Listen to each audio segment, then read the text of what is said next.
Okay, good morning, good afternoon, good evening, welcome back to my second channel, and today we're going to go through, I think I have 9 or 10, the worst books I read in 2021. Now this was difficult, because I went through over 200 books. A lot of them, even if I gave them 2 stars, you know when you feel kind of just meh? Or you've already put them out your brain, you can't remember? It doesn't really ignite anything within you, you're like, yeah, meh. So I haven't included those ones. Also a few months ago I did a video about books that disappointed me that I read recently, so I'm going to link that up. So there's plenty on there that I was disappointed with that started going well and then suddenly they like flipped on their head. Not going to include them here, so you can go and check that video out for more of this kind of content. These are the ones that were low rated, and then when I look back on them it kind of ignites something within me, you know what I mean? Like you feel it all over again. You know, you still have that kind of passion of, ugh, that book. So those are the ones I've picked, so let's jump into them. You know, if any of these were your favourite book, fantastic, that makes me so damn happy. I'm so happy that you got to enjoy it, and I'm a little jealous that I didn't, you know? These are just the ones that did not work for me, and even now when I look back on them, I'm like, that book just didn't work for me, so we're gonna go through them. Don't take it personally, it's my opinion. We're all allowed to have one, let's have some fun. All right then. Now, this one feels like a lifetime ago that I read it. And that is, Do Travel Writers Go to Hell? Do you remember this book? Oh, when I saw it, I was like, God, was it this year that I read this? And like, ooh. It's non-fiction, it's a memoir. And that guy is Thomas, his name is? Yes, Thomas. He gets hired by Lonely Planet to go, where did he go? Is it Brazil? Hold on, yes. To work on the guidebook for Brazil. He'd never done anything like that before, and I was like, you know, with all my background in travel and my main channel and stuff, the past like 10 years of my life, I was like, this is gonna be amazing. A behind the scenes of Lonely Planet. This guy, I'm sorry, but he was the bloody worst. Like, he went and blew every budget on like just having sex and drinking and things like that, and then complained the whole time. And then apparently I found out after that he like plagiarized loads of what he submitted to Lonely Planet for this guide. It was quite the drama that came out about it. Yeah, just when you get that character, and then it's made even a little bit worse. Like, the only way I can describe him is if I met him in a hostel when I was traveling, I would have avoided him. But the thing is, I feel so mean because this is a real person. I don't know their life story. But just from this, I can't not say it. I wouldn't sit near you on the table at the hostel. I wouldn't. Because I've met people like you abroad. And yeah, no, I couldn't get on board. I couldn't relate one bit. I started to find it a little bit interesting in some of the things he had to do. But then when I found out about all the scandal after, whatever happened, whatever truly went on, I can't believe anything you wrote now. Because like, well, what's truth, what's embellished, and what is really hyped to the max? You know what I mean? So yeah, that's number 1. Sit there. Now, a couple I'm going to take off this list because as I look at them, they don't actually spark as much annoyance in me anymore. So I think we're going to do my top 8. They're just really like, ugh. Okay, next one is Juvie by Steve Watkins. This is meant to be more of a young adult version of like Orange is the New Black. Obviously you can tell by the cover.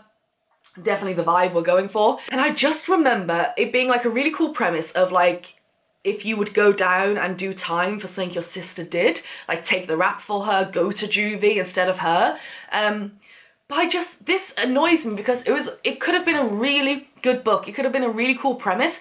Yet the whole time I read it, I felt absolutely nothing. I don't think I've ever read a book where I feel zero emotion from any of the characters. I don't know how Juvie, what was her name? I don't know what Sadie was like before, really. She was caring and devoted and obviously, you know, went to Juvie and stuff. But I don't know what kind of person she was. And you'd feel Juvie would change you. And then when she got out, did it change her? I don't know. She has the personality of a doornail. Like literally nothing is explained. And the whole process of her going into Juvie through intake and all this stuff could have been so well done. Could have been so well done. Yet none of her emotions were put on page. I didn't feel anything.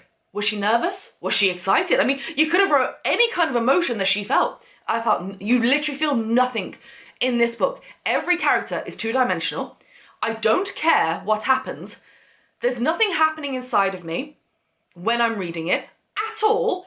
I was just so numb reading this. I'm like, I don't care about literally any of these characters.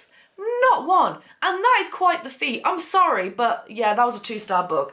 I was pretty bad. Another one 365 days. I saw all the hype because apparently loads of people watched the like movie on Netflix, and loads of people were like, oh my god, he like kidnapped her and it's the mafia and it's like a captive thing. And I was like, oh, is this like people who like don't read dark romance and they've like just randomly stumbled across the film and they're like, what the hell is this? I was like, oh, maybe they don't really read a lot of dark romance and maybe I'll enjoy it. And it's a book. So I didn't watch the film. I've watched the film now. So I read the book. I was like, but I like mafia and I've read plenty of captive. Oh my god. I'm sorry, but this book was just really bad. It was really bad. I was like, no, I get it. It's not just the people aren't used to like the whole, because it is a lot. If you don't read dark romance and you come across like a mafia captive romance, like when I first saw it, I was like, this is a lot. No, I love them. I thought maybe it was just that and people had just seen the movie. But no. So you got our hero and then you got his baby girl. Oh, fuck it out. I've never disliked two characters so much. Like sometimes you can like be ooh about one of them and like really like the other, but both of them, there was no connection. Like he kidnaps her because he's seen her in like loads of his dreams. I was like, oh, one, the premise and the setup, strange, odd, but okay, somehow we have this, you know, he keeps seeing her in his dreams. This isn't paranormal or fantasy, so it's not like anything crazy like otherworldly going on. He sees her on the street, then he's like, that's the woman I've been dreaming of. How? Okay, so setup very odd. He's had all these portraits commissioned of her. He kidnaps her, and he's like, I need you to give me 365 days and I'll make you fall in love with me. It's like, right, okay, cool. But then, but I didn't like her character either, because as it went on, there was no connection. She was like, fine, I'll play this game with you. Let's play this game. So she was playing along with it and she was getting loads of like fancy clothes and stuff and getting to, you know, do whatever she wanted. And then suddenly when it was like, I don't need 365 days because I love you. I think that was part of the film. I don't think that was in the book. I'm getting them very crossed over at the moment. But it's like, how? There's been, you know, when you get those romance books, and it does happen, where it's suddenly like enemies to lovers or hate to lovers say, going, but there isn't a pivotal turning point, or it's not even gradual. So when they do say, oh my god, I'm in love with you, you don't believe it. It's like, how? When? How did this happen? When did this happen? Neither of you have done anything to each other. Yes, okay, this man is obsessed with you. Fine. But for a man obsessed with her, I've read plenty of possessive heroes, love him to bits. He's not, I don't know how to describe him. He's just not very good at what he should be doing, and she's just, and then when did they fall in love and why? It doesn't make any sense. And then the ending, I was like, oh, I don't care. Anyway, moving on. This one did a cardinal sin for me. Viper by Naomi Lucas. Hold on, let me check my list. Yeah, Naomi Lucas, Viper. So this is like alien snake man romance. Didn't bother me though who was a snake. It was like, and isn't our heroine like let loose with other women and they all have to like chase them and he's like, that one's mine, and he like captures her. It's like, oh, you're mine now. Can't even remember the setup at the beginning now, to be honest. I just remember what annoyed me near the end. That's fine. Like, we love a good captive moment. As we do. And he's really mean. Really angry. And just like grumpy. All the time. Fine. Love them too. Big grumpy snake man. But when you get that fight, that angst, that back and forth, but the hero in this does nothing redeemable for me. He does nothing, and suddenly the heroine is just like, yes, I'll stay, I love you. What? Where the fuck did that come from? That is, oh, it's one of those things in books that it blindsides you. That suddenly the heroine, she's like feisty, gives up, gives in. Just like that. But the hero has done nothing to deserve that. He stays mean throughout this. He's not redeemable. He hasn't done anything. We love a redeemable hero that's angry and grumpy at the start. And yeah, he'll be angry and grumpy later, but for his woman, he finds that gooiness within him and gives her what she needs, and they bend and compromise for each other, and whatever. And then you're like, okay, you've both, you know, now I feel the love. I feel the love. I hate it, like when the hero does absolutely nothing, and then the heroine's just like, okay, I give up, yeah, I love you, I'll stay with you and have sex soon. Why? It's really disappointing because I love the idea of this world that they were building, and the other books have come out now and I'm not even going to bother with them if they're anything like that, to be honest. Yeah, I gave this 2 stars. We're going to save that one till last. Oh, I don't want to put this author on this list because I love her so much, but this book was not for me, and that is Welcome to the Dark Side by Gianna Darling. I love Gianna Darling. This book was too much for me, And so many people love this book. And I get it. I get it. It's just not for me. I was kind of avoiding this book, but everyone would not stop screaming about it in the series. I was like, fine, I will read it. And kind of all my suspicions were confirmed. It's very much like you got Zeus, and then I can't remember the heroine's name. However, like, I loved Dead Man Walking, which is book 7 or something in that series, and that follows the heroine's sister, follows her sister Beatrice. Love that one. This one though, it's creepy. It gave me the ick. There's too much of an age gap for me that it felt icky, like when he went like, oh. See, at the start of the book, where the president of the MC, Zeus, pretty much saves this little girl, our heroine, when she's younger though, so we do, you know, a lot of time jumping in the beginning, from a bullet. She starts writing to him in prison, and he's like, hey, you really need to stop writing to me, like, thank you. Like, she even goes to find him in the hostel after it happens, and her parents are like, get away from him, he's a criminal and a monster, even though he saved your life, get away from him. And she's like, thank you, like, you're like my angel, like my dark angel, thank you so much. I really, like, appreciate him as this little girl. And he's like, no worries, kid, you know, but, you know, you should probably listen to your parents, like, I'm gonna go away now, like, as in prison. She finds out and, like, starts writing to him. He's like, cheers, kid, but, like, we shouldn't be writing to each other. Then continues writing to her as a child. And it goes on, and then it's like a jump forward. She's a bit older.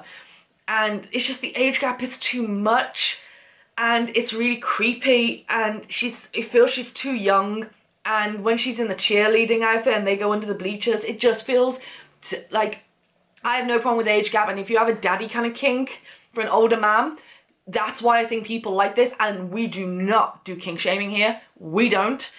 For me though, there was too many times where I was like uncomfortable with it. I was like, like her childhood bedroom, which is all pink and flowery, like, and he goes in there, and it's just the way it was set up. For me, it's too much for me. It was too much for me. Not my kink, not my style, but I get, like, if you like that kind of kink and stuff like that, you'll love this book, because it doesn't, like, hold back. Gian Donnelly doesn't hold back in her writing, which I really enjoy. For me though, too much ick. Far too much. I will continue reading Gianna Darling, and loads of people love this book, and I'm so happy for you, but for me, I just couldn't do it. It's just one of hers I couldn't do. It just wasn't for me. I need to look this one up. It's the Stopover. It's the Stopover by T.L. Swan. Okay, so I almost completely forgot. I just remember being really angry at this, slamming it down, giving it 2 stars. So this is the review I wrote on Goodreads. The hero and heroine did my bloody head in. Constant bickering and fighting, and oh so repetitive. The constant repetition of phrases, expressions, and the multiple practically copy and paste sex scenes, which had zero heat, had me tempting to just DNF it. I did giggle at the camping scene though, so not a complete loss. Yeah, hero, heroine, meet on a plane, yada yada, have a night together, and then somehow get back together later on. Can't remember, trying to push it from my brain.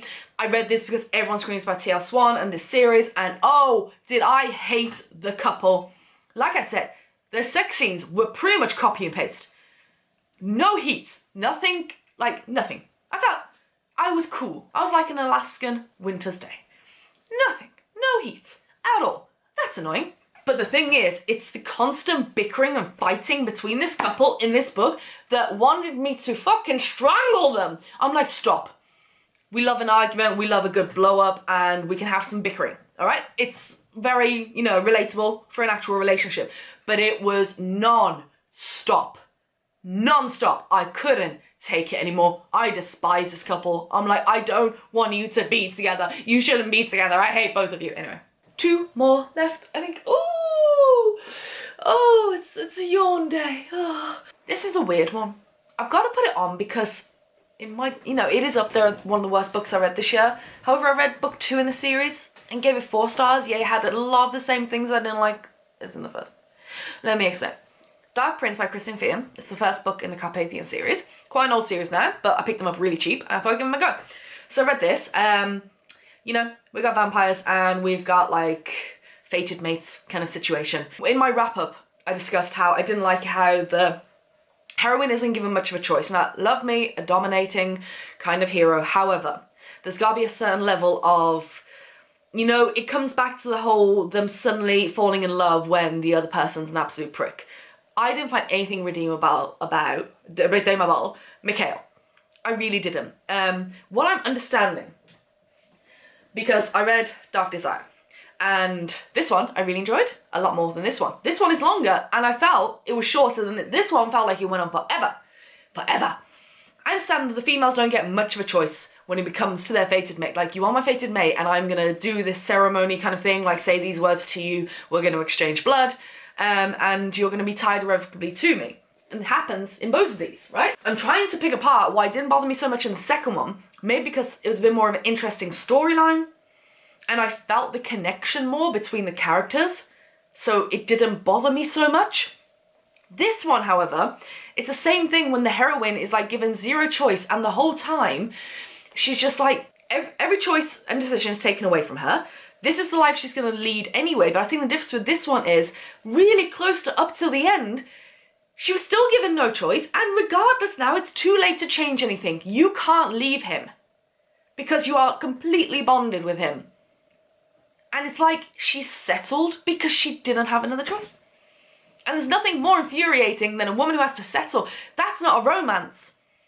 You know? Like, I didn't feel like she really would have been with him in the end if that hadn't have happened. Whereas I kind of could in the second book. I saw them together. That's why I gave it 4 stars. This one I didn't. I kept thinking, like, if these things were taken away, she would still walk away from him. And it left a really bitter taste in my mouth. Anyway, we're gonna go on to my number 1 now, and you can all guess what it is. It is the only book I gave 1 star to this year. I did a whole reading vlog on it. It's on my channel. I'll try and remember to link it up for you. And that is The Wild by Kay Webster. This book was banned on Amazon, so I read it. I already knew what happened. I already knew the twist at the end. I knew it involved incest. I knew it involved an age gap, and like I said, I already knew the plot twist at the end. Didn't stop it being really creepy and disgusting. So I knew that there was a relationship between a father and daughter. I also knew what happened at the end, right? And apparently everyone said this was a Marmite book. It is so dark and twisted, you're either going to give it 5 stars or 1 star. I landed on the 1 star. So even though I knew the premise, I knew everything, I read so many reviews, what's going to happen, I was like, all right, I'm just going to read it, all right? We know what the scenario is, I'm going to read it, and I'm going to give you my honest thoughts. For me, putting aside the fact that, I mean, he even calls himself a paedophilic father in the book, quotable. Sorry for being a paedophile of a dad or a father to you. Is that the writing, when authors feel the need to go so gratuitous, I can't say the word, so over the top with just out of the blue horrific death scenes and rape scenes that are just thrown in at any possible moment that they can be. I adore dark romance. It can be as bloody. I mean, I have read torture scenes that are so in detail. Violence in books does not bother me one bit. The darker the better, especially when it comes to a romance, all right? Give it to me dark. If there is rape in the book and our heroine has been raped in the past or has been kidnapped and, you know, in a mafia thing and taken away by her hero's enemies and something terrible happens to her, I can read that. It's got to be a reason that it's been put in the book. Not just for the sake of, what should we do here? Oh, let's make our heroine get gang raped. Just because, why not? Why not? And that's what this book felt like. It felt like, I felt very uncomfortable because of how awful the hero was. Even if you understand what happens at the end and you take that in consideration from the beginning, our hero is so I can't even call him that. Our male lead is so terrible.